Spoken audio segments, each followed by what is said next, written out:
ગોળ દુનિયાની વાતો ગોળ ગોળ લાગે. હા રોજ રોજ તકલીફોના શરણાઈ ઢોલ વાગે. અરે એક શ્રીમાન જીવનની ખટમાળ છે આ નિરંતર. બખડ બખડ બખડ બખડ બખડ જંતર. બકુલનું બખડ જંતર.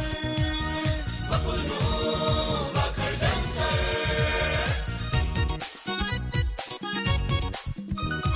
બકુલ ને બેલાની જોડી કમાલ. સોહન ને પરી મચાવે ધમાલ.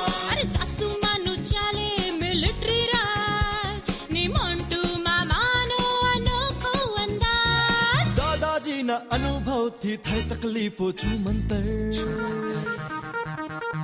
બખડ બખડ બખડ બખડ બખડ જંતર. બકુલનું બખડ જંતર. બકુલનું બખડ જંતર.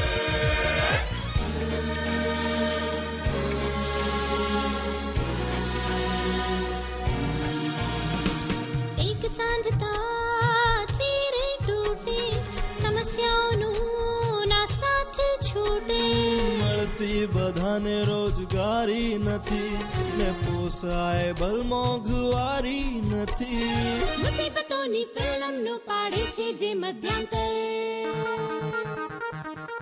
બખડ બખડ બખડ બખડ બખડ જંતર. બકુલનું બખડ જંતર. બકુલનું બખડ જંતર. બકુલનું બખડ જંતર. બકુલનું બખડ જંતર.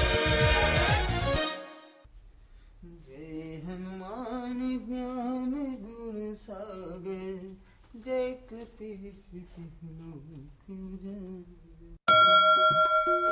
તારી ભલું કરજે.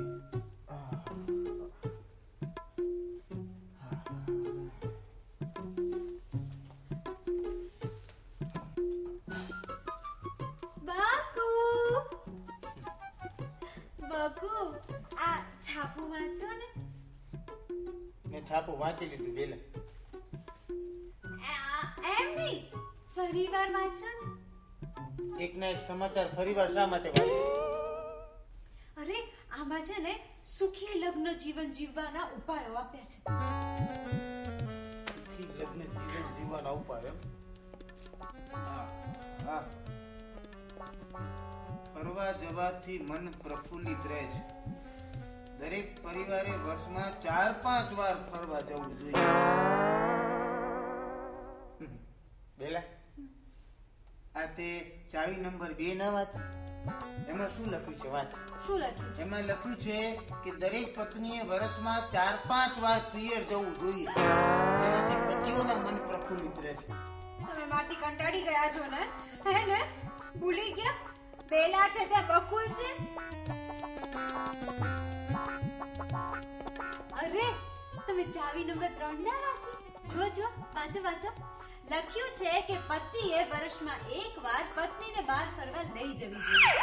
એમાં શું પત્નીઓ ખુશખુશાલ રહે ને તો પતિ તો આપોઆપ ખુશખુશાલ રહે. બકુલજી બેલા ખર્ચો કેટલો બધો આવે છે. આ 2 ટાંટિયા માંડ મળે છે. તો ફરવા લઈ જાવ ને તો ટાટિયા પણ મજબૂત થઈ જાય, સમજ્યા? તારે ફરવા જવું છે? ફરવા જવું છે ને તું એક કામ કર, પિયર તારી માને ત્યાં જતી રહે. શું છે કે પિયર જાવ એટલે ખર્ચો થાય નહીં, ખર્ચો જાય. એટલે હું તમારા માટે ખર્ચો છું? ખર્ચો કરવાનો એક પણ મોકો તું છોડતી નથી બેલા. અને ખર્ચો કરાવતી દરેક પત્ની એમના પતિ માટે ખર્ચો જ હોય છે. 12 વર્ષ થઈ ગયા તમે મને ક્યાં લઈ ગયા છો? લે બેલા ભૂલી ગઈ? હું તને સાપુતારા ફરવા નહોતો લઈ ગયો? હનીમૂન પર, અને એ પણ 12 વર્ષ પહેલા. 10 દિવસ હું કહીને લઈ ગયા હતા અને 5 દિવસમાં પાછા લઈ આવ્યા હતા. બેલા એમાં હું શું કરું? મારા બોસનો ફોન આવ્યો એટલે મારે જવું પડ્યું. મારા બોસ હંમેશા કહે છે કે પુરુષે હંમેશા પ્રગતિશીલ કાર્યો કરવા જોઈએ. શું છે કે બહુ ફરવાથી છે ને માણસ ભમરા જેવો થઈ જાય. એમ? જો તમે મને ફરવા લઈ જાઓ ને તો હું ભમરો થવા પણ તૈયાર છું. એમ? બેલા આ માણસનો અવતાર માંડ મળ્યો છે અને તું મને ભમરો બનાવવા માંગે છે? Daddy, mummy. હા હાય બેટુ, કેવું ચાલે છે ભણવાનું? ડેડી હવે તો ફરવાનું. મારી દીકરી મારા જેવી છે. આ દીકરી બંનેને ફરી ગયું લાગે છે. ડેડી ફરી નથી ગયું, હવે ફરશે. ડેડી મારા સ્કૂલમાંથી સાપુતારા પ્રવાસ જવાનું છે, ખાલી 500 રૂપિયા ભરવાના. પણ બેટા એકની એક જગ્યાએ કેટલી વાર જવાનું? બકુલ, હનીમૂન પર આપણે સાપુતારા ગયા હતા ત્યારે એ ક્યાંથી હોય? હા એ તો હતી જ નહીં ને. તમે પણ છો. જો ડેડી આમાં પ્રવાસ જવાની બધી વિગતો લખી છે. બેટા આમાં મારે શું જોવાનું? મેં તો સાપુતારા જોયેલું જ છે. તારે પ્રવાસ જવું છે ને, તું તારે જજે. હું તને 500 રૂપિયા આપી દઈશ બસ. થેન્ક યુ પપ્પા. મમ્મી મારો સામાન બરાબર પેક કરજે. છેલ્લી ટાઈમે પેક કરીશ તો કઈ ભૂલી જવાશે. હું મારી બાર્બી ડોલને કહી દઉં છું કે આપણે સાપુતારા ફરવા જવાનું છે.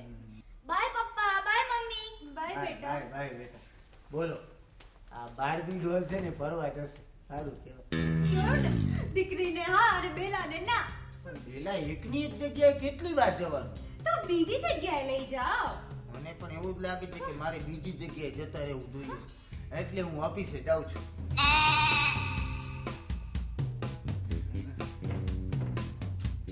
જ્યારે પણ ફરવાની વાત કરું ને ત્યારે બકુલને એક જ જગ્યા યાદ આવે, ઓફિસ, ઓફિસ અને ઓફિસ.